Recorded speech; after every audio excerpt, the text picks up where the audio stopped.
अरे हट, तू तो अभी कच्ची खिलाड़ी है। ये वहाँ चाबी थोड़ी रखते हैं। अरे मैं तो चाबी अपने घड़े के नीचे रखता हूँ। क्या शिकारी बनेगी रे तू, कंबल फाड़ के? अच्छा, वाह वाह, आप तो बड़े इंटेलिजेंट हैं। हाँ, वो तो मैं बचपन से ही हूँ, कंबल फाड़ के है। हाँ, फंस गया गिद्ध। माया सीधा दोनों चिड़िया के पास चली गई। अरे फिर से मेरे कान दुखने लगे हैं। रुक, अभी तुझे बताता हूँ कंबल फाड़ के। गुस्से में आकर गिद्ध ने उस बच्चे को बाहर निकालकर खा लिया।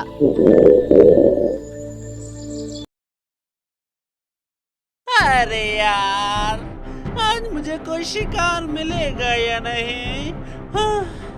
हाँ, अरे मिल गया शिकार। इस बच्चे को ही पकड़ता हूँ, कंबल फाड़ के।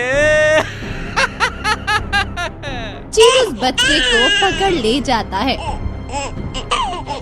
पीकू बेटा सुनो, मैं अनाज लाने बाहर जा रही हूँ, तुम घर में ही रुकना, कहीं बाहर मत जाना। हाँ ठीक है माँ, मैं आपको बताए बगैर कहीं जाता हूँ भला?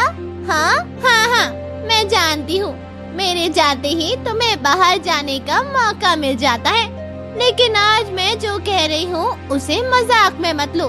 मैंने सुना है हमारे जंगल में लुटेरे पंछी आए हैं जो बच्चों को उठाकर ले जाते हैं। अरे माँ, ऐसा कुछ नहीं है, ये सब बस अफवाह है, कोई लुटेरे पंछी नहीं है, ये सब तो बस हमें डराने के लिए कहते हैं। अगर ऐसा है तो ऊपर वाले की मेहरबानी ही होगी, लेकिन फिर भी चाहे ये अफवाह हो या फिर सच्चाई, हमें हमारी सुरक्षा खुद करनी चाहिए ना। अच्छा ठीक है। रानू पीकू को समझाकर अनाज लाने चली गई, लेकिन अभी भी पीकू को बाहर जाने का मन हो रहा था।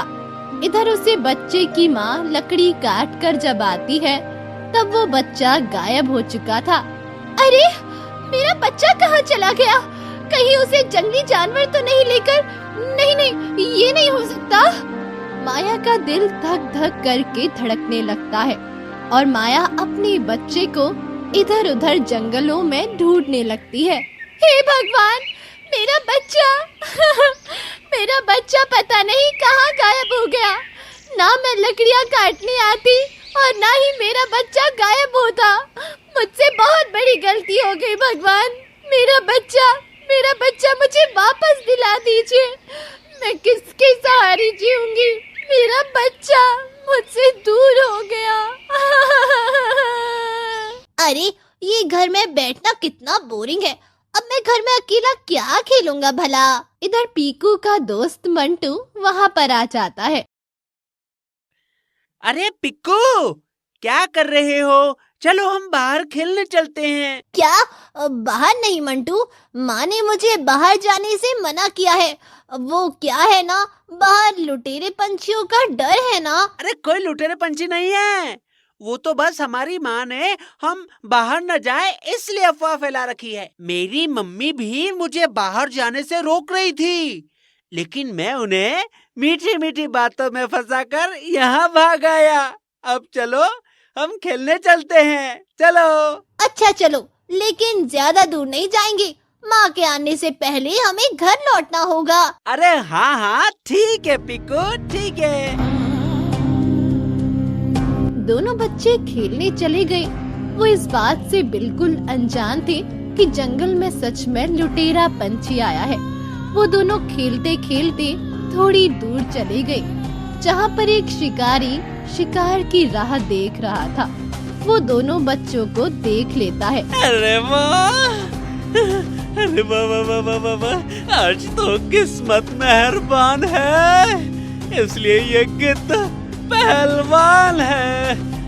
अब इन दोनों बच्चों को पकड़कर पिंजरे में डाल दूंगा।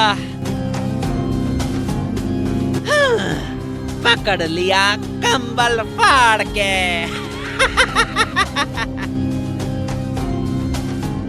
शिकारी बच्चों को अपने पंजों में पकड़कर वहाँ से चला जाता है। अरे नहीं नहीं, छोड़ो छोड़ो, कौन हो तुम? छोड़ो हमें, अरे मम्मी बचाओ। अरे बच्चू, अब तुम्हें मुझसे कोई नहीं बचा सकता, कंबल फाड़ के। गिद्ध बच्चों को लेकर एक बड़े से घोंसले में आ गया, जहाँ पर उसने जंगल के कुछ बच्चों को पकड़ रखा था और एक इंसानी बच्चा भी पकड़ रखा था।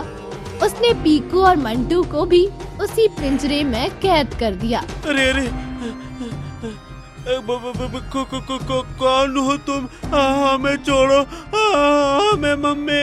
अरे रे रे रे रे रे, चुप हो जाओ, अगर और आवाज किया तो अभी खा जाऊं। मुझे रोने वाले बच्चे बिल्कुल पसंद नहीं है, समझे? अब और 2-3 बच्चे मिल जाए तो मेरा काम पूरा हो गया, फिर अपने साथियों के साथ मिलकर तुम सबको एक साथ खा जाऊंगा, कमल फाड़ के। नहीं नहीं नहीं, हमें मत खाओ।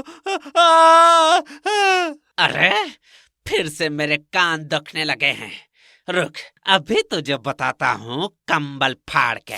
गुस्से में आकर गिद्ध ने उस बच्चे को बाहर निकाल कर खा लिया।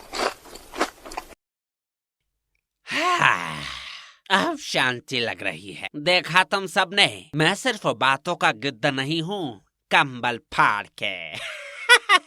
अरे मेरी तो आंख लग गई। मंटू, अरे ओ मंटू, कहाँ चला गया तू? ए मंटू कहीं मुझसे मीठी मीठी बातें करके बाहर खेलने तो नहीं चला गया? आज मैं इस मंटू को नहीं छोड़ूंगी, मिलने दे, तुझे चप्पल से स्वागत करूंगी आज। भोली मंटू को ढूंढने के लिए रानू के घर जाती है। रास्ते में माया बैठकर अपने बच्चे के लिए रो रही थी। मेरा बच्चा, मेरी आंखों का तारा, तू कहाँ चला गया? एक तू ही तो मेरा सहारा था, मेरे बुढ़ापे का सहारा, तू भी मुझसे बिछड़ गया। माया को रोते हुए देख भोली चिड़िया माया से पूछती है, अरे माया बहन, तुम यहाँ बैठकर क्यों रो रही हो, वो भी इतने घने जंगल में? क्या बताओ भोली चिड़िया, मैं अपने बच्चे को लेकर यहाँ जंगल में लकड़ियाँ काटने के लिए आई थी, पता नहीं कौन लेकर चला गया। मैं अपने बच्चे को पूरे जंगल में ढूंढा, लेकिन मेरा बच्चा नहीं मिला। माया बहन, तुम अपने पति को भेज देती लकड़ी काटने के लिए। भोली चिड़िया, क्या करूं? मेरे पति बाहर पैसे कमाने के लिए गए हैं, अगर मैं लकड़ी काटने ना आती तो खाना कैसे बनाती? माया बहन, मेरा भी बच्चा गायब है, इसीलिए मैं पूछताछ करने के लिए रानू बहन के घर जा रही हूँ। तुम भी मेरे साथ चलो, हो सकता है कि मेरा और तुम्हारा बच्चा एक ही जगह हो। भोली चिड़िया और माया दोनों रानू के घर जाती है। रानू बहन, क्या मंटू तेरे घर आया है क्या? नहीं भोली, मैं तो कब से पीकू को ढूंढ रही हूँ, मुझे लगा पीकू मंटू के साथ खेलने तुम्हारे घर गया होगा। ना ही पीकू हमारे घर आया और ना ही मंटू तेरे घर आया, तो ये दोनों आखिर कहाँ चले गए? हाँ, इतनी देर तक तो वो बाहर भी नहीं खेलते, जल्दी घर आ जाते हैं। अरे बाप रे, कहीं ये दोनों लुटेरे पंछियों के चंगुल में तो नहीं फंस गए? क्या चिड़िया बहन, ये तुम क्या कह रही हो? ऐसा मत सोचो, चलो चलो, हमें जल्दी उन्हें ढूंढना होगा, वरना कहीं देरी ना हो जाए। हाँ हाँ, चलो जल्दी। रानू चिड़िया और भोली चिड़िया साथ में माया तीनों अपने बच्चे को ढूंढने निकल पड़ती है। पीकू, पीकू कहाँ है तू? मंटू, हे मंटू। रानू, भोली और माया तीनों अपने बच्चे को ढूंढने के लिए काफी दूर निकल जाती है। दोनों चिड़िया और माया जंगल के बाहर वाले इलाके में आ गई। अरे रानू चिड़िया, ये देखो, यहाँ पर बहुत बड़ा घोंसला कहाँ से आया? पहले तो यहाँ पर घोंसला नहीं था, अभी यहाँ पर तो मैं लकड़ियाँ काटने आई थी, तो ये घोंसला नहीं था। हाँ, चलो देखते हैं कि ये घोंसला किसका है। तीनों उस घोंसले के पास चली जाती है और खिड़की के अंदर देखती है तो उन्हें अंदर कुछ बच्चे पिंजरे में कैद किए हुए दिखाई देते हैं, जिनमें उनके एक इंसानी बच्चा भी था। ये देखकर तीनों माँ के पैरों तले जमीन खिसक गई। बच्चे उनकी आंखों के सामने होते हुए भी वो उन्हें बाहर नहीं निकाल सकती थी, क्योंकि वहीं पर खूंखार गिद्ध सो रहा था। ये क्या हो गया? मेरा मंटू तो शिकारी के पिंजरे में फंस गया। हे ऊपर वाले, ये सब क्या हो गया? भोली चिड़िया, रानी चिड़िया, अब रोने से कुछ नहीं होगा। हमें हमारे बच्चों को शिकारी के चंगुल से छुड़ाना ही होगा। तुमने देखा ना, वहाँ पर सिर्फ हमारे बच्चे ही नहीं बल्कि जंगल के और भी बच्चे कैद हैं। हमें उन सबको छुड़ाना होगा। हाँ बहन, लेकिन हम बच्चों को कैसे बचाएं? वो बेदर्दी गिद्ध वहीं पर बैठा है। अगर हम वहाँ पर गए तो वो हमें और बच्चों को भी खा जाएगा। हाँ, तुमने सही कहा। इसीलिए उसे चालाकी से ही फंसाना होगा और हमारे बच्चों को सुरक्षित वहाँ से निकालना होगा। मेरे खुराफाती दिमाग में एक आइडिया आया है। रानू चिड़िया, पहले मैं उसे बातों में फंसाऊंगी और माया रानू चिड़िया को सारा प्लान बता देती है। वाह माया बहन, ये आइडिया तो सच में बहुत अच्छा है, लेकिन तुम उसे क्या कहोगी वो मैं देख लूंगी, तुम चिंता मत करो। माया गिद्ध के पास चली गई और गिद्ध को जोर जोर से आवाज लगाने लगी। गिद्ध महाराज, अरे ओ गिद्ध महाराज, जरा बाहर तो आइए। अरे मेरी नींद के बीच में आने वाला कौन है? लगता है उसे अपनी जान प्यारी नहीं, कंबल फाड़ के है। गिद्ध बाहर आ गया। अरे तुम कौन हो? और इस गिद्ध के पास आने की तुमने हिम्मत भी कैसे की? अब मैं तुम्हें अपने पंजों और चोंच से जख्मी कर दूंगा, कंबल फाड़ के। अरे गिद्ध महाराज, मेरे साथ ऐसा मत करो। मुझे अगर आपकी जख्मी कर दोगे तो इसमें आपका ही घाटा है। क्या घाटा? कैसा घाटा? अरे गिद्ध महाराज, यहाँ तो मैं आपका काम करने आई थी। आप चाहे तो मैं गांव-गांव और जंगलों से छोटे बच्चों को पकड़कर आपके पास ला सकती हूँ। फिर आप उन्हें पकाकर आराम से खाइए या फिर कच्चा खा जाइए, वो आपकी मर्जी है। अरे वाह, ये सौदा तो मेरे फायदे का है। अगर ऐसा हो गया तो मुझे तो मेहनत करने की कोई जरूरत नहीं और मेरा सारा काम भी हो जाएगा। लेकिन इसमें तेरा क्या फायदा, कंबल फाड़ के? मेरा तो एक ही फायदा है। अगर मैं आपके साथ काम करूंगी तो बाकी छोटे बच्चे मुझसे डरे सहमे रहेंगे और मैं सब पर रौब झाड़ सकूंगी। तो बोलिए, क्या आपको ये सौदा मंजूर है? हाँ, मंजूर है, कंबल फाड़ के। वैसे मुझे आपको ये बात बतानी थी कि आप बच्चों को पिंजरे में डालकर चाबी घोंसले के नीचे रखा करिएगा ताकि कोई पिंजरा खोल ना सके। अरे हट, तू तो अभी कच्ची खिलाड़ी है। ये वहाँ चाबी थोड़ी रखते हैं। अरे मैं तो चाबी अपने घड़े के नीचे रखता हूँ। क्या शिकारी बनेगी रे तू, कंबल फाड़ के? अच्छा, वाह वाह, आप तो बड़े इंटेलिजेंट हैं। हाँ, वो तो मैं बचपन से ही हूँ, कंबल फाड़ के है। हाँ, फंस गया गिद्ध। माया सीधा दोनों चिड़िया के पास चली गई और उसे सारी बातें बता दी। माया बहन, फिर तुम जल्दी जाओ और बच्चों को छुड़ा लो। ठीक है चिड़िया बहन, मैं अभी जाती हूँ। मैं उस गिद्ध को घोंसले से दूर ले जाती हूँ। माया गिद्ध के पास चली गई। घोंसले के बाहर ही बैठा था। अरे अरे गिद्ध महाराज, जल्दी चलिए, मुझे 2 बच्चे दिख गए, आप उन्हें पकड़ लीजिए। अच्छा, अब 2 बच्चे? चलो जल्दी दिखा मुझे, कंबल फाड़ के। माया गिद्ध को लेकर घोंसले से थोड़ी दूर आ गई। इधर रानू चिड़िया और भोली चिड़िया दोनों गिद्ध के घोंसले में आ गई और पिंजरे का दरवाजा खोलकर सभी बच्चों को आगाह कर दिया। माँ आ गई। माँ, मुझे माफ कर दीजिए। अगर मैंने आपकी बात मानी होती तो ये परेशानी होती ही नहीं। अरे पीकू, अब तुम दुखी मत हो बेटा, तुम सब सही सलामत हो, यही हमारे लिए खुशी की बात है। अब चलो सभी यहाँ से जल्दी जल्दी निकलो। रानू चिड़िया और भोली चिड़िया दोनों इंसानी बच्चे को भी साथ में लेकर उड़ जाती है। रानू और भोली चिड़िया की हिम्मत और ममता से बच्चों की जानें बच जाती है। इधर माया गिद्ध को जंगल से कोसों दूर ले आई थी। अरे गिद्ध महाराज, आप यहीं रुकिए, वो बच्चे यहीं पास में ही हैं। मैं उन दोनों को पकड़कर आपके पैरों में डाल देती हूँ। आप यहाँ से कहीं मत जाइएगा। माया गिद्ध को चकमा देकर वहाँ से भाग गई। बेवकूफ गिद्ध वही माया की राह देखते हुए बैठा रहा।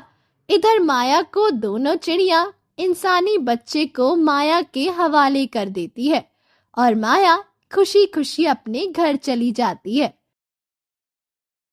अरे मम्मी, देखो मैं आ गया, आपका लाल मंटू आ गया मम्मी। अब तुझसे मैं नहीं, मेरी चप्पल बोलेगी। कालू जी, जरा मेरी 5 नंबर वाली चप्पल तो लेकर आइए। जरा अपने मंटू का स्वागत करना है। क्या? नहीं नहीं नहीं मम्मी, मुझे माफ कर दो मम्मी। अरे इससे तो उस पिंजरे में ही अच्छा था। शंभू नाम का बकरी चरवाहा रोज अपनी बकरियों को चराने के लिए मैदान की तरफ निकल जाता था। वो सारा दिन बकरियों को चराता और शाम ढलते ही घर लेकर आ जाता था। उसकी पत्नी का नाम रीमा था। रीमा के पास 2 महीने का छोटा सा बच्चा भी था। शंभू अपने बकरियों के सहारे घर का खर्चा चलाता था। अगले दिन सुबह सुबह फिर से शंभू अपनी सारी बकरियों को लेकर मैदान की तरफ निकल जाता है। शंभू एक पेड़ की छांव में बैठकर बकरियों को चराता और बकरियां मजे से घूम घूम कर घास खाती। तभी अचानक जोरों की बारिश शुरू हो जाती है।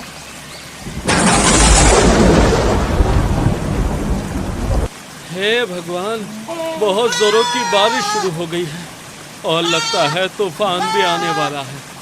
जल्दी यहाँ से बकरियों को घर लेकर जाना होगा, नहीं तो बारिश में बकरियाँ भीग कर बीमार पड़ जाएंगी। तभी अचानक एक भेड़िया झाड़ियों से निकल कर आता है और एक बकरी की टांग पकड़कर जंगलों के बीचों बीच घसीटते हुए ले जाने लगता है। इधर शंभू अपनी बकरियों को तेज बारिश में गिनती करने लगता है। 1 2 3 4 5। अरे अरे, एक बकरी कहाँ चली गई? हे भगवान, अब मैं क्या करूँ? मुझे लगता है झंड से बिछड़ गई है, उसे ढूंढना होगा। कुछ ही देर में बारिश रुक जाती है और शंभू अपनी सभी बकरियों को छोड़कर उस बकरी की खोज में निकल पड़ता है।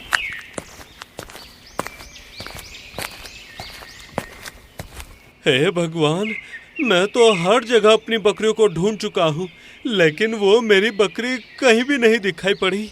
अब मैं घर जाकर अपनी पत्नी को अरे क्या जवाब दूंगा? इधर जंगल में वो दुष्ट भेड़िया बकरी को मार देता है।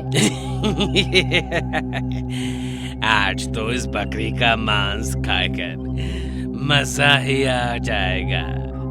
काफी दिनों से बकरी का मांस खाने को नहीं मिला है। इतना कहकर वो खूंखार भेड़िया बकरी को खाने लगता है।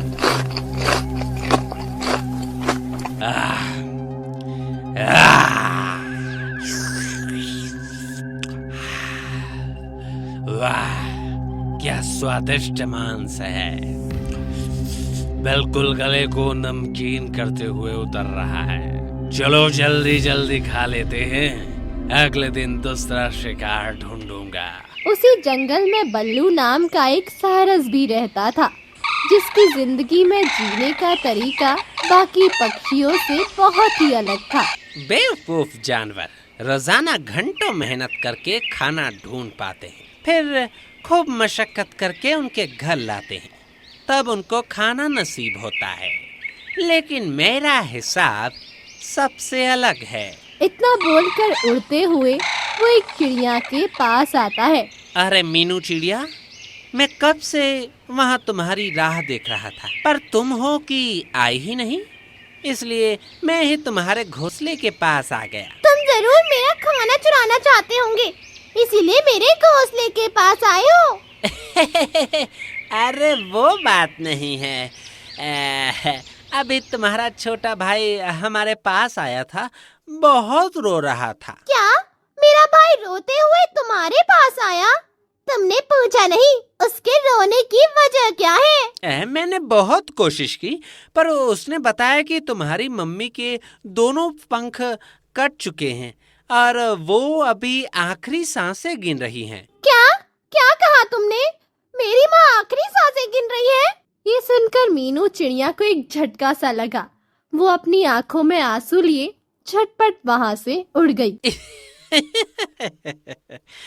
इसे कहते हैं बिना मेहनत किए खाने का इंतजाम करना। ये कहकर वो खुश होता हुआ मीनू के घोंसले में से रखे सेब को बड़े मजे से खाने लगा और आधा सेब वहीं फेंक दिया।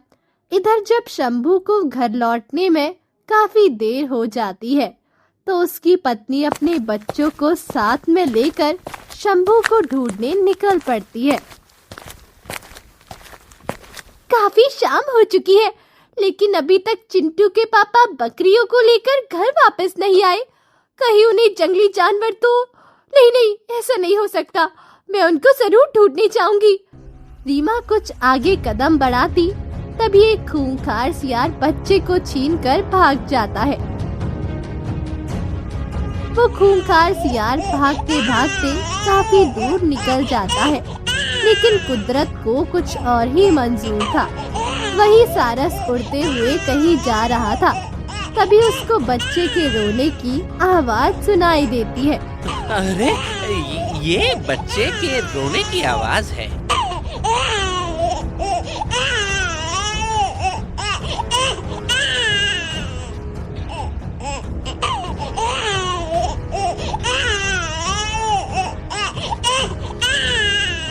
वो सारस उस बच्चे को इधर उधर ढूंढने लगता है। कुछ ही देर में वो बच्चा सारस को दिखाई पड़ जाता है और वो सारस खूंखार सियार से बच्चे को छीन ले जाता है और वो सारस बच्चे को लेकर उड़ते उड़ते बहुत दूर पहुंचता है और एक घोंसले में उस बच्चे को रख देता है।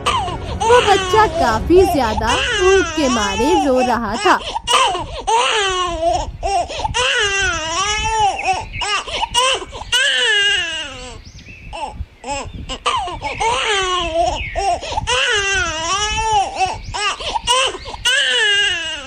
हे भगवान, इस मासूम बच्चे को तो उस खूंखार सियार से बचा लिया, लेकिन काफी ज्यादा भूख के मारे रो रहा है। इस बच्चे को मैं दूध कहाँ से पिलाऊं? तभी उस सारस को याद आता है कि जो मैंने सेब चुराया था उसको आधा खाकर फेंक दिया था। हाँ, यही सही रहेगा। उस सेब को लाकर इस बच्चे को खिलाऊंगा तो ये बच्चा शायद चुप हो जाएगा। वो सारस उस आधे सेब को लाने के लिए चला जाता है। जब वो सारस उस जगह पर पहुंचता है तो उसे वो आधा खाया हुआ सेब मिलता है। हाँ, ये रहा आधा सेब। चलो इसे जल्दी से लेकर चलते हैं और उस मासूम बच्चे को खिलाते हैं। इधर रीमा अपने पति शंभू के पास रोते बिलखते हुए पहुंचती है। चिंटू के पापा मेरे बच्चों को वो अरे क्या हुआ बच्चे को? वो खूंखार सियार हमारे बच्चों को छीन कर ले गया। तो तुम्हें यहाँ जंगल में आने की जरूरत ही क्या थी? हैं? चलो जल्दी चलो, अपने बच्चे को ढूंढते हैं। हाँ चिंटू के पापा, चलो अपने बच्चों को ढूंढते हैं। अगर मेरा बच्चा नहीं मिला तो मैं सिर पटक कर मर जाऊंगी। मैं अपने बच्चे के बगैर कैसे रहूंगी चिंटू के पापा। दोनों लाचार बेबस पति पत्नी अपने बच्चे को पूरे जंगल में ढूंढते हैं। पूरे जंगल में ढूंढने के बाद भी उन्हें उनका बच्चा नहीं मिला। चिंटू के पापा, मेरा बच्चा कहीं नहीं मिला। अब मैं अपने बच्चे के बगैर कैसे रहूंगी? मेरा बच्चा मेरी आंखों के सामने से ओझल हो गया। फिर वो बकरी चरवाहा अपनी पत्नी को झूठा दिलासा देकर समझाता है और चुप कराता है। देखो रीमा, हमारा बच्चा मिल जाएगा, आज नहीं तो कल मिल जाएगा। चलो अब घर चलते हैं। दोनों सभी बकरियों को लेकर घर वापस चले जाते हैं। कुछ साल बीत जाने के बाद वो बच्चा सारस के साथ रहते रहते बड़ा हो जाता है। बाबा, जब मैं आपका बेटा हूँ तो आपके जैसा क्यों नहीं दिखता? आप तो आसमान में उड़ लेते हैं, मैं क्यों नहीं उड़ पाता? बेटा, इसके बारे में आपको बाद में बताएंगे, अभी तुम केले खाओ। नहीं बाबा, आज आपको बताना ही होगा। मैं आपके जैसा क्यों नहीं दिखता? बताओ ना बाबा। बेटा, ऐसे जिद नहीं करते, अभी तुम केले खा लो, फिर खूब ढेर सारा मस्ती करेंगे। फिर वो सारस बच्चे को अपने ऊपर बिठाकर ऊपर आसमान की सैर कराता है।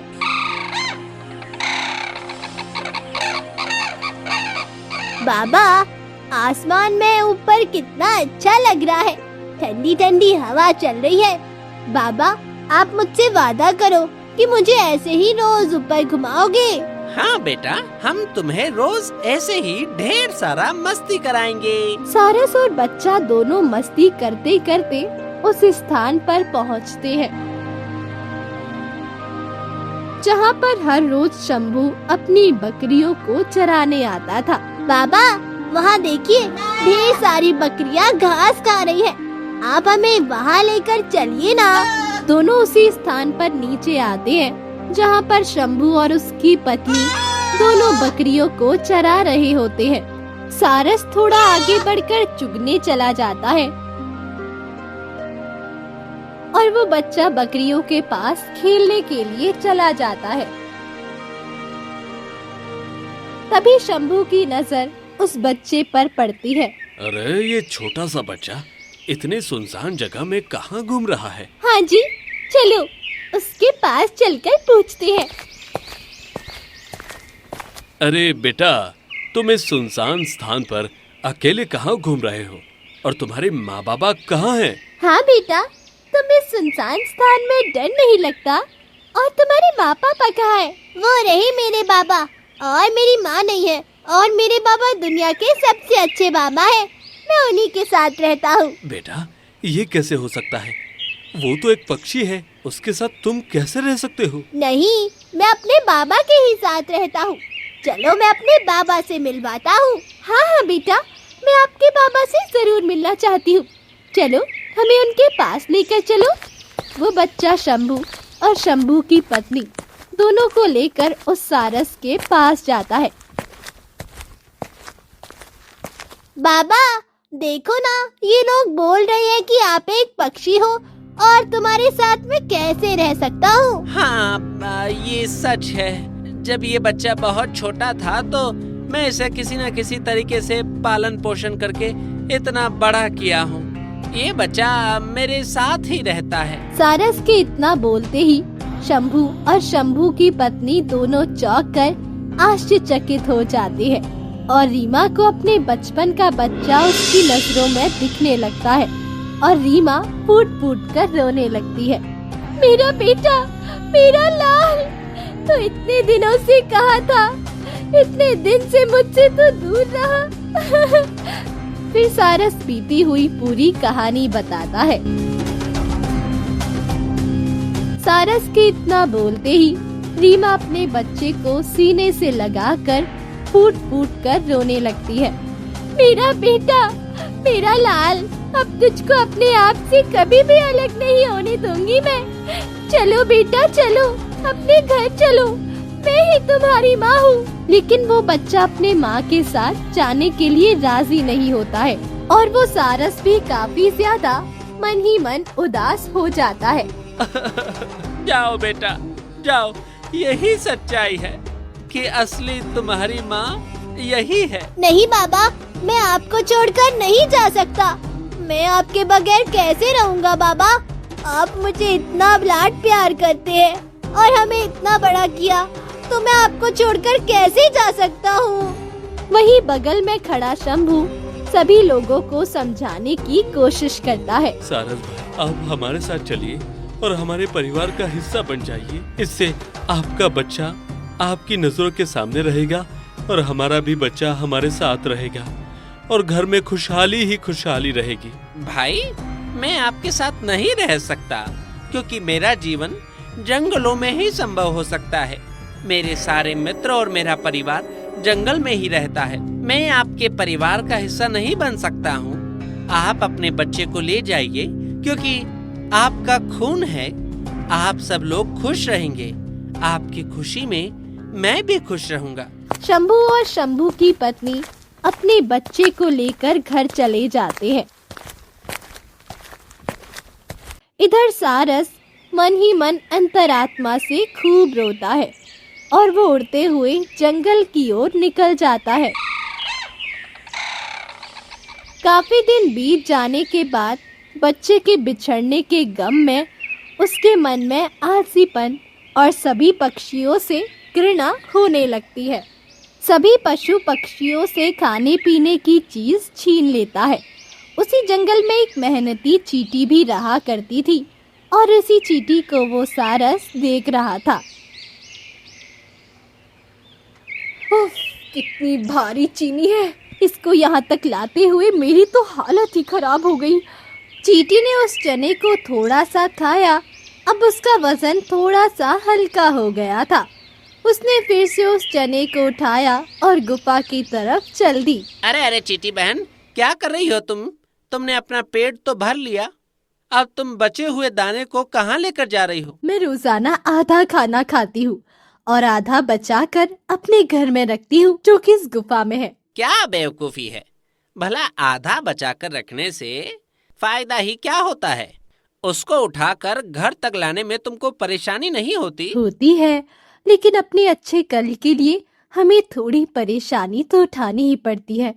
आगे चलकर ऐसी कोई परेशानी आन पड़े कि मैं खाना ढूंढने भी ना जा सकूं, तो फिर मैं क्या करूंगी? बेकार की सोच है तुम्हारी। अपना तो एक ही वसूल है, मजे से खाओ और बाकी बचा फेंक दो। इसी तरह सारस अपने बच्चों के बिछड़ने के गम में उसके मन में सभी को छलने की आदत बहुत ज्यादा हो गई थी। कई महीने गुजर गए। बरसात का मौसम आया। एक ऐसा तेज तूफान आया कि बड़े बड़े पेड़ बर्बाद हो गए। केवल जो पेड़ मजबूत और मोटे थे वो ही जिंदा रह पाए। सारस भी एक पेड़ के नीचे आराम फरमा रहा था।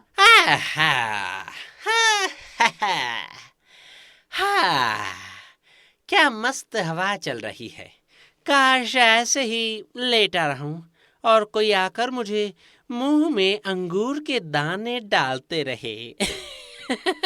तभी हवा का एक झोंका ऐसा आया कि अलटता पलटता हवा में दूर जा गिरा। अरे बाप रे, अरे ये बारिश कहाँ से आ रही है? वो भी तूफानी। मुझे तो पता ही नहीं था।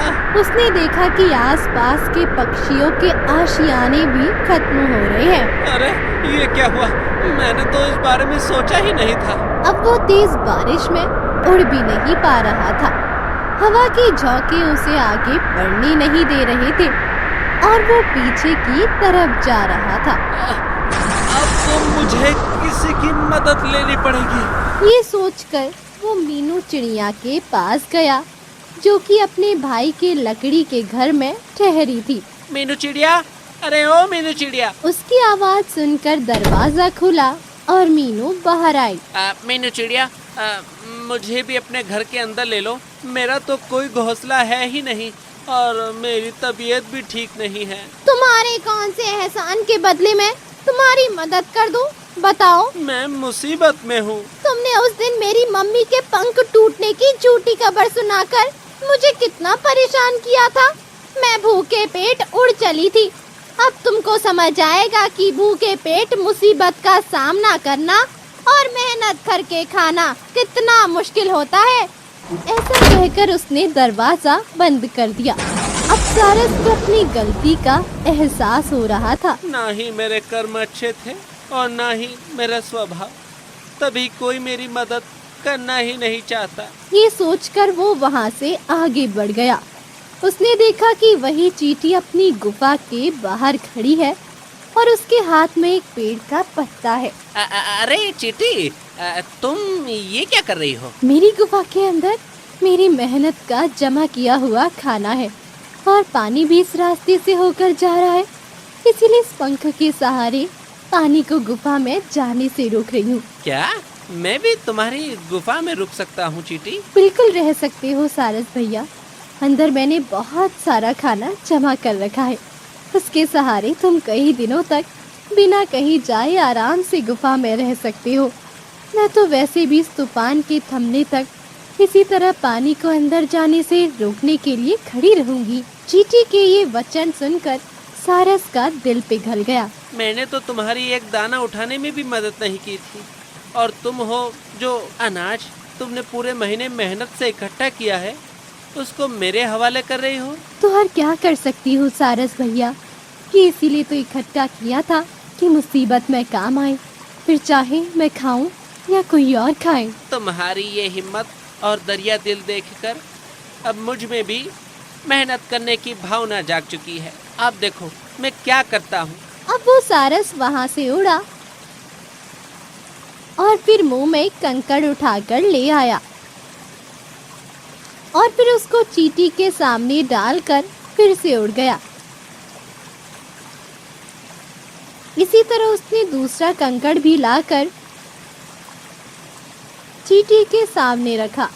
इस तरह उसने घंटों मेहनत की और जहाँ चींटी पत्ता लिए खड़ी थी वहाँ कई सारे पत्थर जमा हो गए।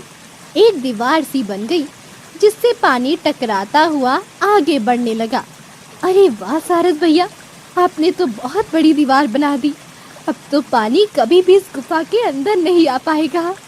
ये सुनकर सारस बहुत खुश हुआ और फिर दोनों गुफा के अंदर जाकर खाना खाने लगे। बहुत मजा आ रहा है। अगर बिना मेहनत किए खाता तो इस खाने का जरा भी मजा नहीं आता। सारस ने आज ये सबक सीख लिया था कि हमें मेहनत करनी चाहिए और दूसरों की भी मदद करते रहना चाहिए, तभी बुरे वक्त में हम अकेले और कमजोर नहीं रहते। कुछ दिन गुजर जाने के बाद वो सारस अपने बिछड़े हुए बच्चे को भूल जाता है और अपनी जिंदगी की एक नई शुरुआत फिर से करता है।